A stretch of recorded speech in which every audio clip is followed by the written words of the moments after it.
Bonjour à tous, j'espère que vous allez bien. Aujourd'hui, on se retrouve pour notre cours sur la paracha de Vayera. On voit que, on connaît tous les 10 épreuves d'Abraham, et le Péri Haaretz, il nous dit que les épreuves qu'a reçues Abraham, notre patriarche, elles étaient en réalité pour l'éprouver dans saImouna, mais pas de manière classique, comme on pourrait dire, voilà, à Kadosh Baruch Hu, il nous met par exemple devant une boulangerie pas cachère, avec des mets extraordinaires, on a envie, ça, c'est une épreuve dans notre émouna, est-ce qu'on va manger ou pas manger. Mais l'épreuve d'Avraham Avinu a été particulière parce qu'en réalité, les épreuves de Akadosh Baruch Hu, elles perturbaient Avraham. Comment ça se fait? C'est parce que, par exemple, on voit qu'au début, Akadosh Baruch Hu, il dit à Avraham, Lech lecha, va pour toi, pars de la terre. Et une fois qu'il arrive en Israël, alors il est dit qu'il y a eu une famine dans le pays. De ce fait, il a dû quitter Eretz Israël. Et il a marqué, et Abraham descendit en Égypte. Et juste après, il a marqué que Sarah, sa femme, elle fut enlevée dans la maison de Pharaon. Et puis Akadosh Baruch Hu, il lui promet que sa postérité sera appelée du nom de Yitzhak et ça viendra d'Israël. Et au final, il lui demande de sacrifier son fils Yitzhak. Donc on ne comprend pas. Akadosh Baruch Hu, il lui demande quelque chose, puis il lui demande l'inverse, puis ça se retourne, etc.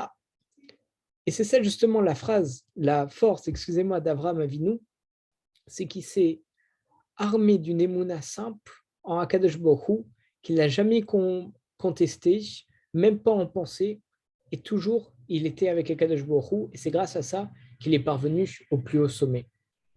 On voit au début de la paracha de la semaine dernière, il y a marqué Lech lecha, va pour toi, Me'artsecha, de la terre, etc.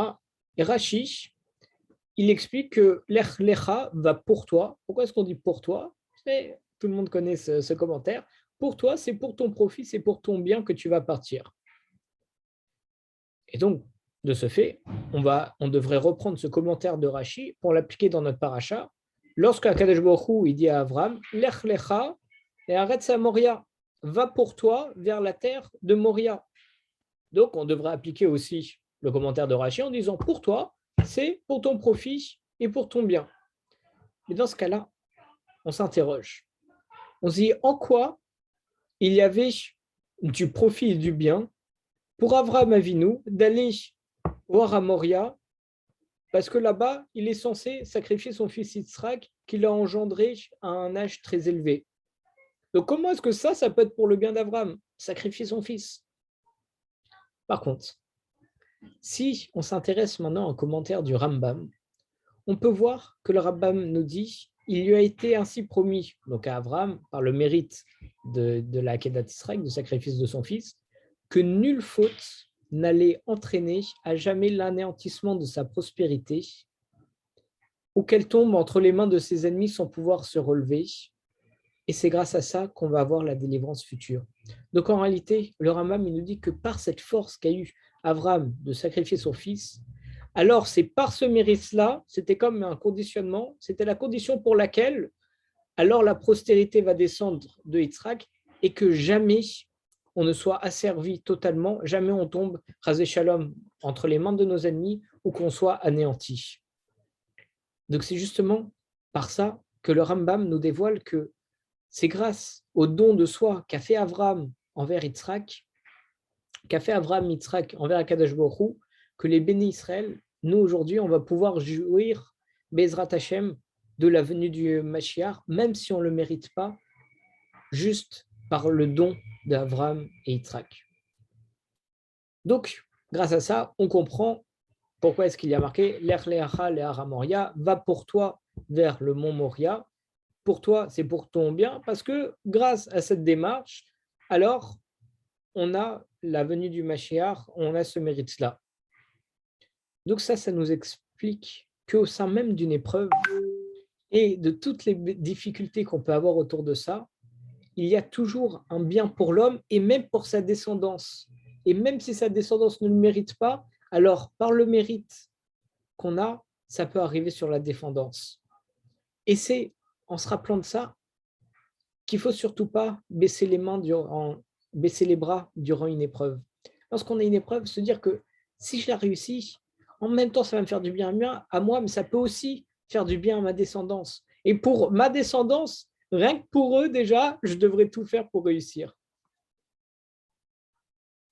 Le Divrei Shmuel, par contre, il nous pose une question. Il se dit, pourquoi est-ce que l'épreuve de Ur-Kasdim, c'est là où Avram il fut jeté dans la fournaise ardente par Nimrod, pourquoi elle n'est pas présentée dans la Torah comme une des épreuves d'Avram? Et en outre, on peut se demander pourquoi est-ce que l'épreuve du sacrifice, il a été attribué rien qu'à Avram, alors que Yitzhak aussi, il a fait don de sa personne. Yitzhak aussi, il était d'accord, il ne s'est pas débattu, il était prêt à se donner à Kadosh Baruch Hu.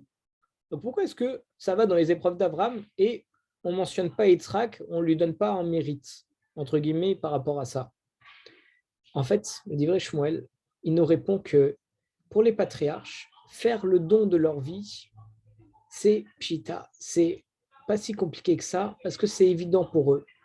Parce qu'en réalité, pour eux, ils savent juste qu'ils se dévêtissent de leur corps matériel pour avoir un meilleur corps, un corps spirituel, et être élevés et rejoindre Akadosh Baruch Hu. Mais c'est pour s'élever, c'est pour ça que ça ne leur pose pas de problème. De ce fait, c'est pour ça que Yitzhak n'a pas eu de mérite, parce que se donner lui-même et changer de corps en arrivant directement chez Akadosh Baruch Hu, ce n'était pas une grande épreuve.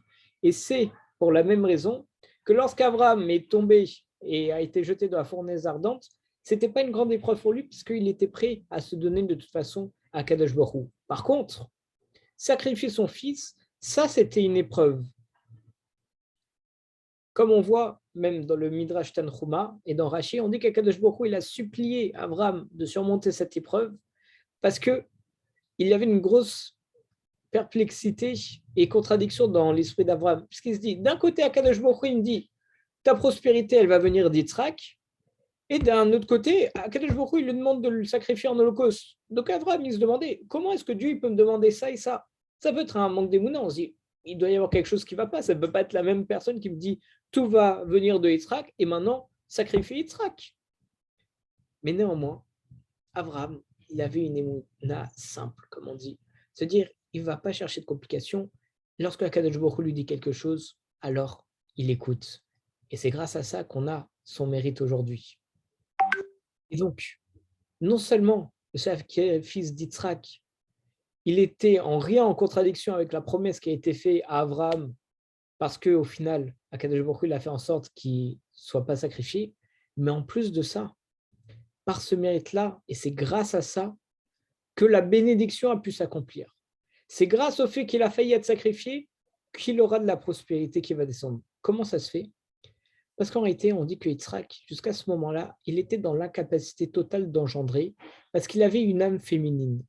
Et au moment du sacrifice, il y a une nouvelle âme qui est venue en lui, issue du côté spirituel masculin, c'est assez kabbalistique, et qui lui permet d'engendrer. Et le bélier qu'Avram a sacrifié au final, il a récupéré l'âme féminine de Yitzhak.